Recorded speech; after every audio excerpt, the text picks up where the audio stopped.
What's a subtle sign that someone had a rough childhood? Having the ability to function as their own parent at a young age. Talking like an adult at a young age. Anything else that shows they had to grow up fast. Edit. Thank you to everyone who upvoted and for the awards. To everyone else who wants to split hairs over talking like an adult, please stop explaining your interpretation of this phrase. People who have seen it know what I'm talking about. It's great if you are raising your kid to speak properly or understand adult topics. Obviously I'm not referring to such a situation. Also the question is, what's a subtle sign that someone had a rough childhood? Not what's an obvious sign of abuse. Insanely independent.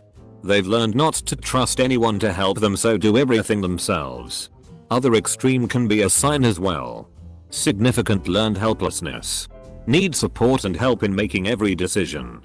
Have no confidence in themselves and their decision making abilities. Or their judgments of anything. Avoiding or refusing to do things on their own, etc. I remember going to summer camp as a kid and meeting Milo. Milo was big on attention seeking and validation. And would take food from the cafeteria back to his bunk. Like eggs and toast. I remember thinking he was just weird. But I think looking back and knowing what I know now, he was probably being neglected at home. Thin as a rail and probably malnourished. So he wanted as much food as he could get. And just wanted someone to acknowledge him.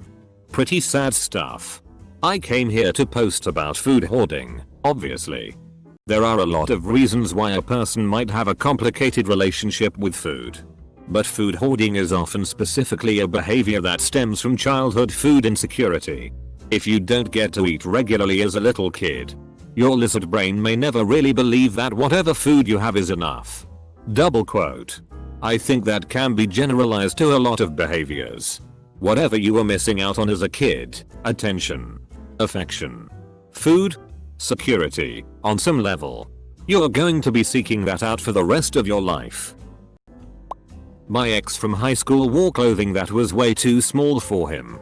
His hair was always really long and kinda unruly. He had really poor hygiene habits. Like I bought him the first toothbrush he'd had in years, and my mom bought him clothes pretty often. He was an ass for a lot of reasons. But looking back through the lens of adulthood, he had never been taught to take care of himself. His father was a hoarder and that house was disgusting. I think he was pretty neglected growing up. Everyone is different. But one that automatically raises a red flag for me and makes me extremely worried is when someone flinches for no reason. I wouldn't say it's for no reason, but I don't know what other words to use. So really sorry about that. Like, you raise your voice slightly at them and they flinch. You raise your hands to grab something near them and they flinch. You look at them in a certain way and they flinch. You hug them and they flinch. Etc. Etc. Comma. They apologize habitually, compulsively, and for everything. Even for things that have nothing to do with them. I will literally apologize to the void for my very existence when no one else is present. Stand up from my desk and reflexively whisper I'm sorry. When things get tense, they move and breathe very silently and are hyper aware of everything that is happening and everyone else's actions. And X200B. I find that they also read people very well, but still have poor judgment when it comes to close relationships. From personal experience, they always have a defense about what they're doing and why they're doing it lined up. I was verbally abused and mocked a lot as a child teen.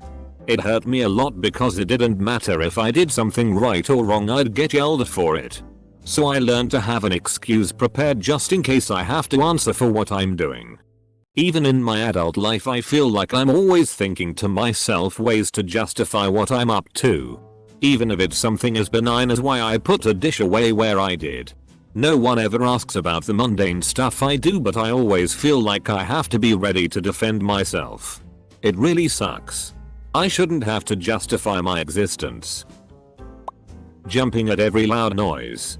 Apologizing too much. Difficulty maintaining eye contact in stressful situations. If the person suffers from insomnia or severe migraines, this is in my case. The stress from my childhood gave me chronic migraines, and there are many more. These are just from my perspective. Edit. I know that these are also symptoms of anxiety. Some are for children on the spectrum. These are purely my reactions after suffering a very weird childhood. Either isolated or poor choices in friends. Unhealthy romantic relationships. Unhealthy use of substances. Low self-esteem. Dependence on others for validation. Poor self-regulation of emotions and behavior. Easily heightened and/or experience anxiety. No goals or lower than they could achieve and anything else and any combination of these. Really good signs. Also, the person can always be serious. Hardly smile.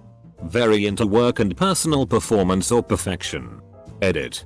The person can also have trouble playing, joking around, teasing loved ones and being the recipient of those things.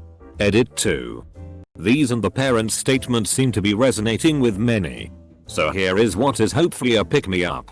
You, nor anyone reading this that identifies in this category, is truly broken. These people may be a little bruised and tussled perhaps, but still amazing and wonderful to more people that you can imagine. I think that the people in this category had more positive change in the world, something they often have a hard time believing, than negative, what they may think all they do amounts to. You're all loved. Can't figure out whether or not to permanently cut off contact with shitty parents. Or who go back and forth. Cutting off and trying again.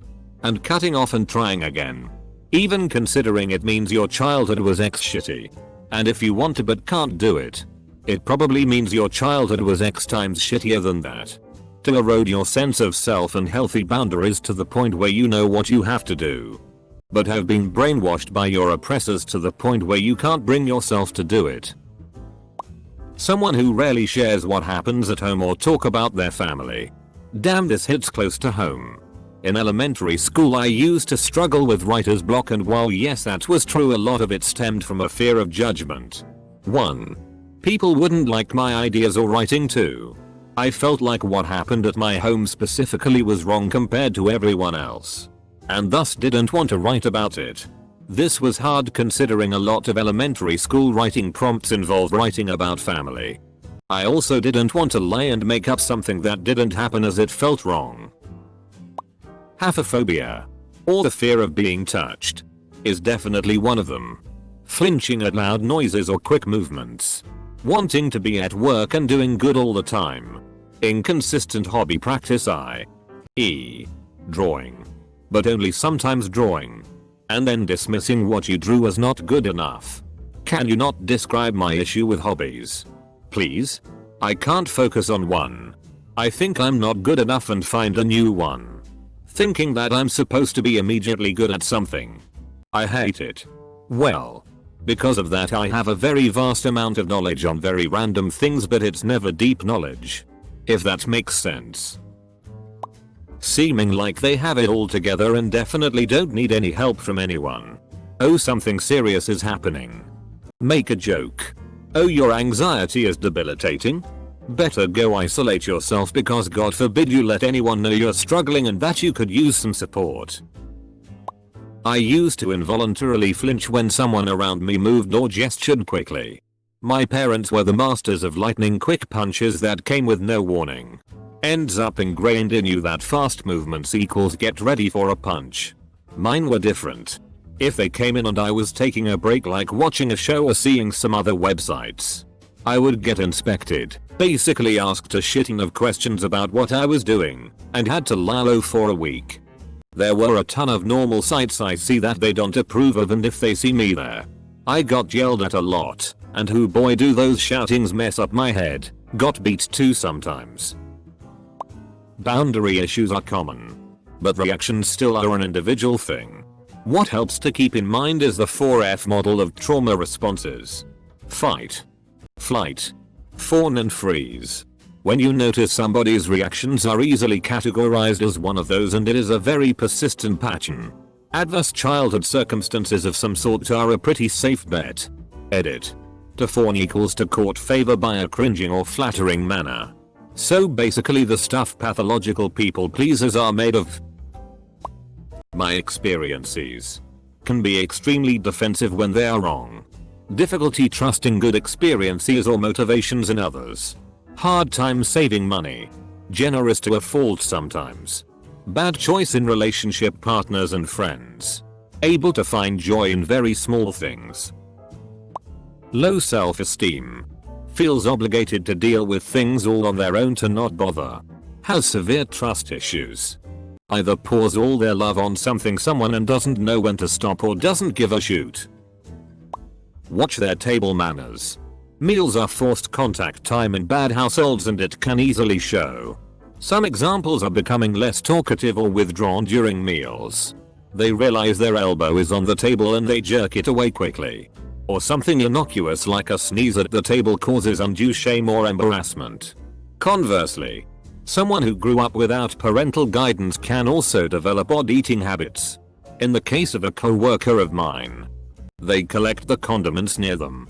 She would pull the ketchup bottle out of the little rack on the table, use it, and then keep it by her plate instead of putting it back. I asked if she was done with it, and she said, "Oh, sorry. I ate a lot of meals alone growing up." Turns out she grew up with a single mom who worked 2 jobs. And she was used to nobody being there to pass things. Being very calm and collected in serious emergency situations. Having to deal with stressful stuff all my life has made me very capable in tense situations. This could go the complete opposite way to BTW, just my experience. Many of my friends have me listed as their emergency contacts instead of their parents because they're like, I know that you can actually help instead of just flip out. My childhood wasn't tough and that my parents hated me, treated me badly since. But they are just basically children. Completely unreliable. Unable to plan. Spiteful, in the way teens are. I had to take care of everything, so now I'm just good at keeping it together. Good people don't always make good parents. Being a people pleaser seeking praise. Currently me. I've found that focusing on your hobbies and mastering at least one skill helps a ton. Gives me that internal validation that I don't need others to give me. They move extremely silently. As though they've been conditioned to not be heard or seen. P.S. Everyone that has ever worked on a kitchen line with me hate how they can't hear me move around them. Haha, I get called ninja on the line. Cause when I used to live at home I would have to physically walk on my tiptoes around my house in order to be quiet enough, and I'm super quiet walking in the kitchen. Lack of boundaries. They ask personal questions too easily or are quick to share TMI. IKR sometimes I share TMI and PPL are weirded out, but I literally don't even do it that often. It's just that whenever I see a potential opportunity I panic and overshare because I might not get another chance, and like oversharing is temporary relief. Edit. Not like gross body TMI or whatever, just like personal stuff. Someone who is really uncertain in decision making and never wants to put anyone out of their way. They may also be really loving, but are really scared to be hurt. Constant analysis of non-verbal cues. I spent my childhood trying to read tiny signals that my abusers sent that were imperceptible to most people, but big red flags to me. The problem comes when you assume that these signals apply to all people, not just the assholes. I'm triggered by things that my gentle and loving partner does because my abuser sighed that way, or tapped his hand that way, or got that glimpse in his eye. My partner is just trying to exist, and I read into everything that he unconsciously does. It's hard for me to retrain my mind, but I'm working on it with a licensed counselor. I've spent nearly 4 decades of my life in flight or fight. It's good to be emerging from that mode. They smile a lot. Probably too much. This is the one that got me. I didn't realize that I use my smile as a defense mechanism until very recently. Even during casual, everyday conversations I'll smile a lot as a way to say, please don't be angry with me. Please don't get mad at me. Double quote. If someone has really simple taste in food, eating mostly PB&J or butter noodles or whatever, there's a good chance they grew up poor. That isn't to say a poor childhood is necessarily a rough one. Just be careful about making fun of someone for only eating basic food. That might be all they know. That they come off as very mature at a young age. Oh wow, why did this comment section make me cry? Feels weird to get called out on coping mechanisms. Edit. I wanted to leave a message since this got some traction. Don't forget to be kind to yourself. No matter what your upbringing made you believe. You deserve it. Learn how to set boundaries and only accept people in your life that want the best for you. Those people do exist. Things will get better. I am overly sensitive to people's emotions or feelings. If someone is quiet for too long, I get nervous and think they're angry with me. I also flinch when people come at me from behind or unexpectedly. Both of these are difficult to explain in friendships with people with different childhoods because it's easy to misinterpret anxiety as insecurity and downplay disproportionate reactions. I still have a hard time explaining that I actually hate being tickled, grabbed, and I laugh and scream out of instinct and not fun. Mine was when I would say to my wife, "Our kids won't have an upbringing like mine, I want them to have the best." I thought most people thought like this, turns out nope. When my kids were little, my mum would say, "Why do you go the kids sports day and the school play they won't remember?" I turned and said, "Oh, I remember everyone you weren't there for, which was easy cause you only came once," and moaned about how long the carol service was because you wanted to go out and get pissed. Sorry this is long-winded, I just needed to vent.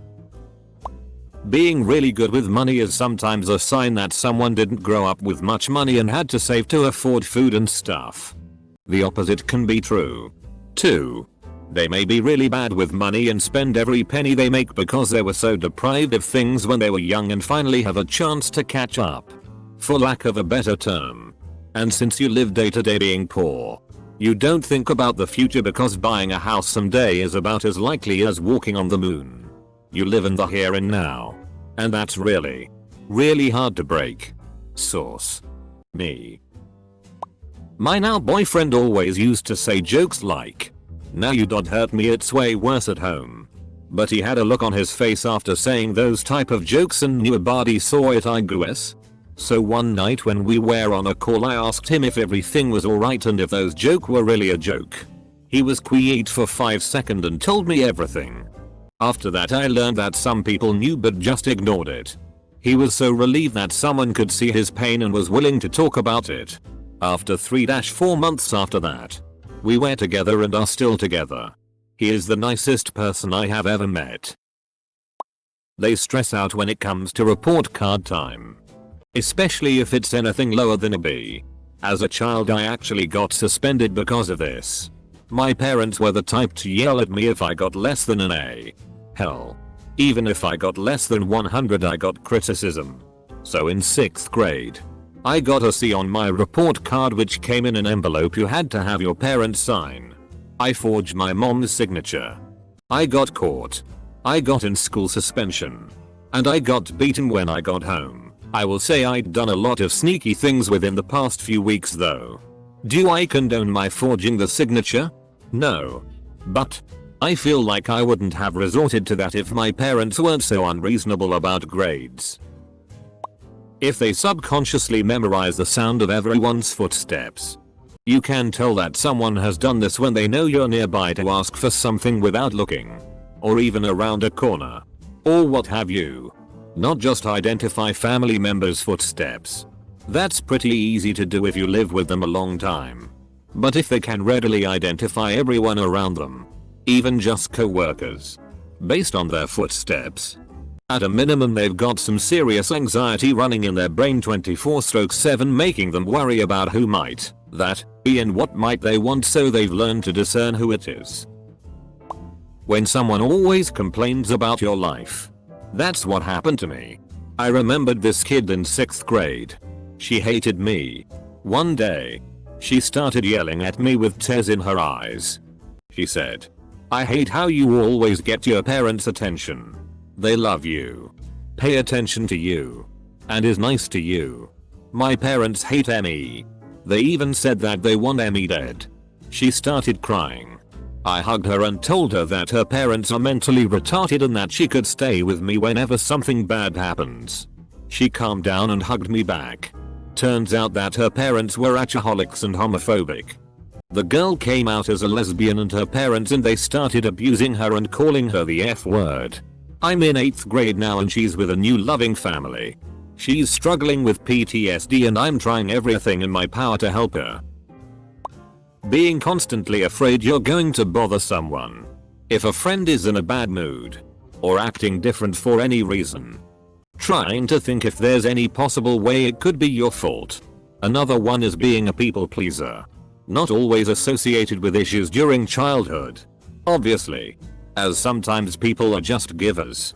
But those who felt they were a disappointment as a child often engage in reassurance seeking and approval seeking behavior, manifesting as a people pleasing personality. Oh, and excessive apologizing. Being extremely uncomfortable in other people's houses. My family was poor and we lived in a small house with a lot of stuff in it that was just piled all over the place. I refused to have people over because I was so embarrassed by it. Whenever I went to someone else's house, I could never relax and was always on edge because I felt like I was in a palace. The houses were 2 or 3 times, or more, the size of my house and were perfectly clean, coordinated, and decorated. Like something out of a magazine. I was afraid to touch anything or sit on anything. I slowly learned that these people weren't royalty or interior designers. They were normal people living in normal houses. Those were homes that people lived in and slept in and ate in. Normal houses. My family was the one that was abnormal. I still ask permission to sit somewhere if I'm in someone else's home for the first time. I can't break that. They hate the big holidays. Mother's Day and or Father's Day, and go to some lengths to remain alone and avoid celebrating or exchanging gifts. This a million times. I absolutely forbid gift exchanges between me and my friends for any reason. I just tell them flat out it's too distressing for me and it will never be not distressing. Mother would treat me horribly if I didn't buy her enough things or if she didn't deem the things nice enough. If anyone ever tried to give me anything as a kid I was selfish for accepting it.